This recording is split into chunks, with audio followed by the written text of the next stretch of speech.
जय गुरु जी। प्रिय दोस्तों, आपका दोस्त doctor S P Sharma, life science coach and motivational speaker, आज फिर हाजिर है लेकर अपना 32वां वीडियो, जिसका शीर्षक है खुश रहो, व्यस्त रहो, स्वस्थ रहो और मस्त रहो। उम्मीद है आपको पसंद आएगा और हर बार की तरह इस बार भी आप अपने प्यार और आशीर्वाद की वर्षा करते रहेंगे। जय गुरु जी। मन के उद्गार, जीवन में प्रेरणा का एक प्रयास। खुश रहो, व्यस्त रहो, स्वस्थ रहो और मस्त रहो। दोस्तों, जीवन में खुश रहना उतना ही आवश्यक है जैसे हवा, पानी और खाना, क्योंकि बिना इसके जीवन इतना दूभर हो जाता है कि ज़िंदगी एक बोझ लगने लगती है और जीवन की रंगीनियाँ रात के अंधेरे में अपना गला घोंट लेती हैं। इसलिए प्रसन्नता ऊपर वाले की दी हुई एक दिव्य शक्ति है। इसे पहचानो और अपनाओ और आपकी दुनिया बदल जाएगी, क्योंकि ये हमारे ऊपर निर्भर करता है आखिर हम चाहते क्या हैं। मुस्कुराना या गमों के साए में खो जाना, लेकिन एक बात निश्चित है, जिन्होंने प्रसन्नता को वर्ण किया उन्हीं को सफलता मिली। सफलता का यही है नुस्खा, खुश रहो, व्यस्त रहो, स्वस्थ रहो और मस्त रहो, क्योंकि ज़िंदगी के सब रसों का स्वाद चखो, क्योंकि जीना इसी का नाम है। मुर्दे क्या खाक जिया करते हैं। उसी के बाबत 2 लाइन अर्ज की हैं कुछ इस तरह। चेहरे पे खुशी आ जाती है, आँखों में चमक आ जाती है, जब आप हमें अपना कहते हो और मुस्कुरा कर रहते हो। जब तुम कामों में व्यस्त हो जाते हो, जीने का सलीका सिखला जाते हो, आँखों में नूर झलक जाता है, मस्ती का आलम छा जाता है। जब तुम स्वस्थ और मस्त हो जाते हो तो मस्ती का समा छा जाता है, ज़िंदगी की अधूरी ख्वाहिशें पूरी हो जाती हैं, जीवन का मतलब समझ आ जाता है। जब तुम खुश, व्यस्त, स्वस्थ और मस्त हो जाते हो, दुनिया का नज़रिया बदल जाता है। जामों की ज़रूरत क्या कहिए, आँखों में नूर और अदा बेनूर हो जाती है। जब सब मुझसे अपना कहते हैं, दिल बाग बाग हो जाता है, आँखों की मस्ती के क्या कहने, जीवन ही खुशियों से भर जाता है। तो इसीलिए प्रत्येक व्यक्ति को एक ऐसी शक्ति विद्यमान है जिसमें कोई भी बुराई उसे समाप्त नहीं कर सकती। वह है ईश्वरीय शक्ति। इसी शक्ति से कोई भी बुराई या दुर्गुण का अंधकार पल में छिन्न भिन्न हो जाता है। जब आप कोई नया काम आरंभ करेंगे, भूल होना स्वाभाविक है, लेकिन उससे घबराकर उस काम से हाथ खींच लेना ठीक नहीं है। किसी संकट को देखकर घबरा उठना और फिर कदम पीछे हटा लेना कायरता की पहली निशानी है, क्योंकि कोई भी कदम उठाओ, खूब सोच समझ कर उठाओ, और जब उठा दिया तो पीछे खींचने का सवाल ही पैदा नहीं होता। और जब क्योंकि मैं कायर नहीं हूँ, मैं पीछे नहीं हटूँगा, आपको इन शब्दों को साकार बनाना होगा। उन्हीं व्यक्तियों को सफलता और विजय प्राप्त होती है जो दूसरों की विजय तथा सफलता की कामना ही नहीं करते, बल्कि उसे सहयोग भी देते हैं। जो व्यक्ति आशावादी होते हैं, उनमें रचनात्मक शक्ति होती है, कार्य करने की शक्ति और क्षमता होती है। वे काम में निरंतर जुटे रहते हैं, हर पल प्रसन्नचित्त रहते हैं। लेकिन निराशावादी व्यक्ति की संपूर्ण शक्ति और क्षमता उसकी निराशा समाप्त कर देती है और वह कभी प्रसन्न नहीं रह सकता, हर समय उदास और दुखी रहता है। और ये उदासी और दुख ही उसके प्रगति पथ की सबसे बड़ी बाधाएं बन जाती हैं। आशा एक प्रकाश के समान होती है, वह जीवन की उकताहट और उदासी से दूर करती है। यही बाधाओं को और संकटों का सामना करने की शक्ति प्रदान करती है। वही जीवन में रसमय और मधुर बनाती है। सुप्रसिद्ध विचारक हेलन का कथन है, वही व्यक्ति जीवन में सफलता प्राप्त कर पाता है जो आशावादी होता है। जब किसी व्यक्ति के मन में आशा ही नहीं होगी तो वह कोई काम कर ही नहीं सकेगा। अगर हम चार्ल्स फिशले का कथन जानें तो वे कहते हैं, मैंने जिन व्यक्तियों को सफलता प्राप्त करते देखा है, वे हमेशा प्रसन्नचित्त व आशावान रहते थे। किसी भी काम को आरंभ करते समय उनके मुंह पर मुस्कुराहट खेलती रहती थी तथा पुरुष की जिस चमक से उनका चेहरा दमकता रहता था, उसी के कारण वे अवसर का लाभ उठाते गए और सफलता प्राप्त करते गए। उन्होंने कठोरता को कठोर बनकर सहन किया और कोमलता के प्रति उनके अंतर में संदेह कोमलता ही रही। सुप्रसिद्ध डॉक्टर सैंडरसन ने भी कुछ इसी प्रकार लिखा है। बीमारियों से दूर रहने और स्वस्थ रहने के सर्वाधिक महत्वपूर्ण योगदान प्रसन्नता का होता है। प्रसन्नता का प्रभाव किसी दवा की तरह शरीर के कोणों को उत्तेजित नहीं करता, बल्कि उन्हें जीवन शक्ति प्रदान करता है और प्राकृतिक मार्गों से उसकी अनुभूति शरीर के प्रत्येक अंग में होती है और हमेशा बनी रहती है।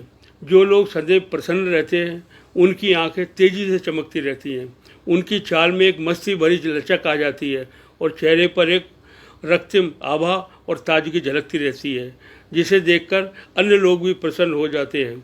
और जो लोग प्रसन्न रहते हैं, उनके तंत्रिका कोशों में ऑक्सीजन स्वच्छंद रूप से प्रवाहित होती रहती है। उसी से उन्हें रोग निरोधक शक्ति प्राप्त होती है, जो निरंतर बढ़ती चली जाती है और उसका स्वास्थ्य दिन ब दिन बेहतर बनता जाता है। अभी कुछ बरस पहले की बात है। एक किसान के फेफड़े में कोई बीमारी थी और वह हल चलाते चलाते उससे खून की उल्टी हुई। वह डॉक्टर के पास गया और डॉक्टर ने कहा, तुम्हारे फेफड़े गल गए हैं, अब तुम्हारी ज़िंदगी थोड़े दिनों की रह गई है। डॉक्टर की बात सुनकर किसान घबराया नहीं, बहुत शांत भाव से उसने दृढ़ता भरे स्वर में कहा, नहीं, मैं अभी नहीं मरूंगा।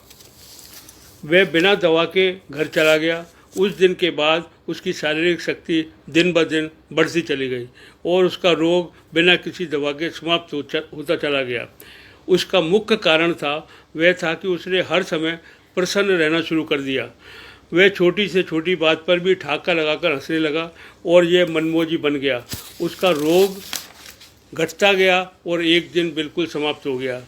इसी प्रकार हंसी एक अचूक दवा है, जिससे भयंकर से भयंकर रोगों को दूर किया जा सकता है।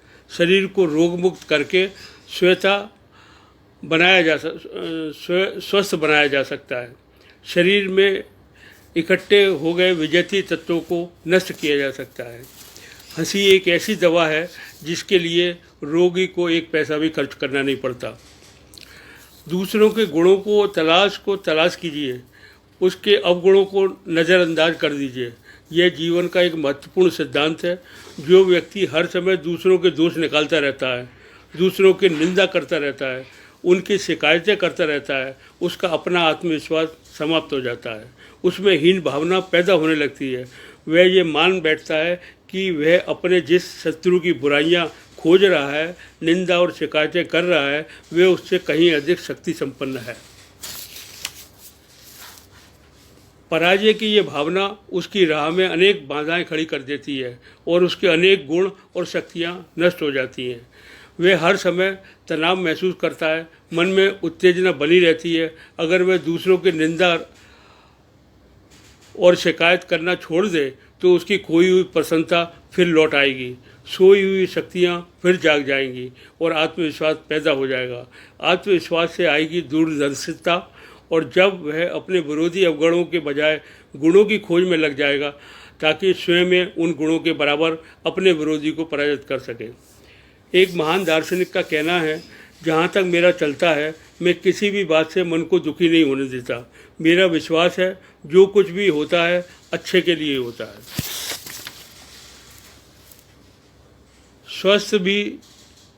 स्वयं भी प्रसन्न रहिए और दूसरों को भी प्रसन्न रखिए।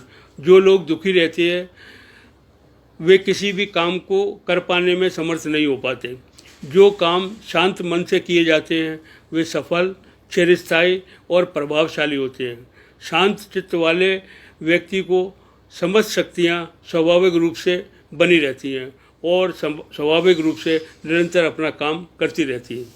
जिस व्यक्ति का मन शांत रहता है, ना तो वह कभी असंतुष्ट होता है, ना चिंतित होता है, ना महत्वाकांक्षी होता है।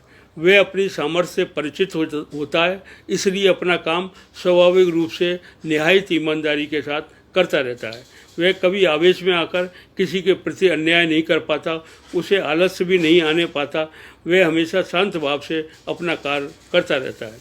कोई भी व्यक्ति मनुष्य चेहरे को देखना पसंद नहीं करेगा जिसे देखकर उसके मन में क्रोध और घृणा भर उठे, तन मन में तनाव पैदा हो जाए और उसकी कार्य कुशलता में व्यवधान आए। हर व्यक्ति ऐसे मुस्कुराते चेहरे को देखना पसंद करता है जिसे देखकर उसे खुशी हासिल हो और कार्य करने की प्रेरणा मिले। प्रसन्नता मनुष्यत की दुश्मन होती है।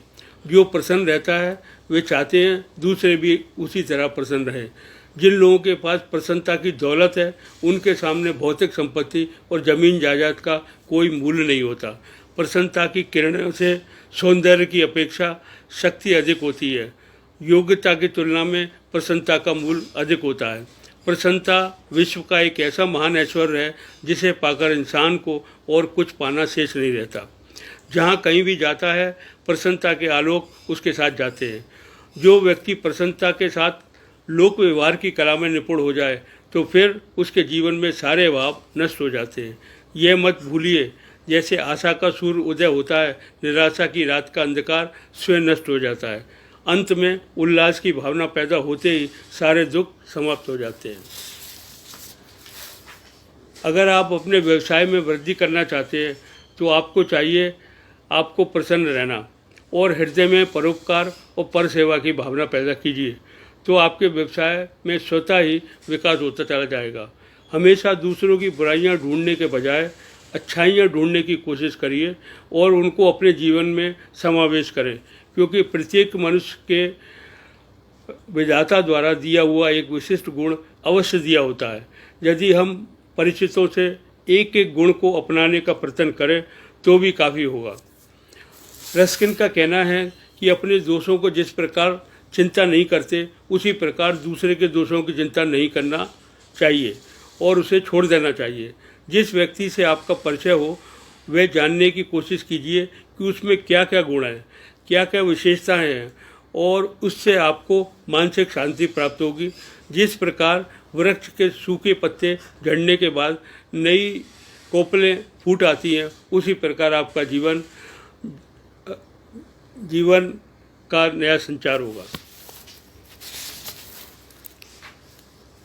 यदि आप अपने मन में यह दृढ़ निश्चित कर लें और भविष्य में प्रत्येक व्यक्ति के साथ स्नेह, उदारता और विनम्रता पूर्वक व्यवहार करेंगे, दूसरों के सद्गुणों को खोजने और बुराइयों को अनदेखा करने का प्रयत्न करेंगे, तो आपको महसूस होगा कि आपके जीवन में एक विशेष प्रकार का परिवर्तन हो चला है। घटना के अंधेरे पक्ष के बजाय उसके उज्ज्वल पक्ष को देखने की आदत बनाइए और जीवन के मायने बदल जाएंगे। अपने दृष्टिकोण को बदलिए। दूसरों की बुराइयां और दोष खोजने और उनकी आलोचना करने के बजाय उनकी अच्छाइयों और गुणों को देखिए। उन्हें अपनाकर स्वतः ही आपका व्यक्तित्व हर्ष और उल्लास से भर जाएगा।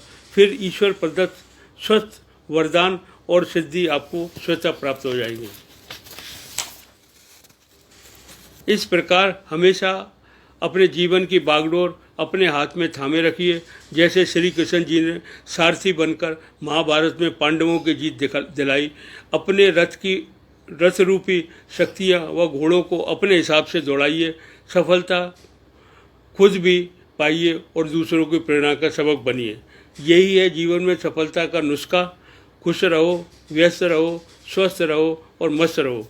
जीवन के हर पल की खुशी के क्षणों में खुलकर जियो, बिंदास रहो। जिंदगी जिंदा दिली का नाम है, मुर्दे क्या खाक जिया करते हैं। यही है आज का संदेश, अपने लिए, आपके लिए और हम सब के लिए। धन्यवाद दोस्तों। आज फिर आपसे विदा होने की घड़ी आ चली है, इसलिए कल फिर मिलेंगे एक नई वीडियो के साथ और एक नया प्रेरणा संदेश जो ला सके एक नई क्रांति आपकी सोच में। शुभ रात्रि, शब व खैर, पुनः धन्यवाद।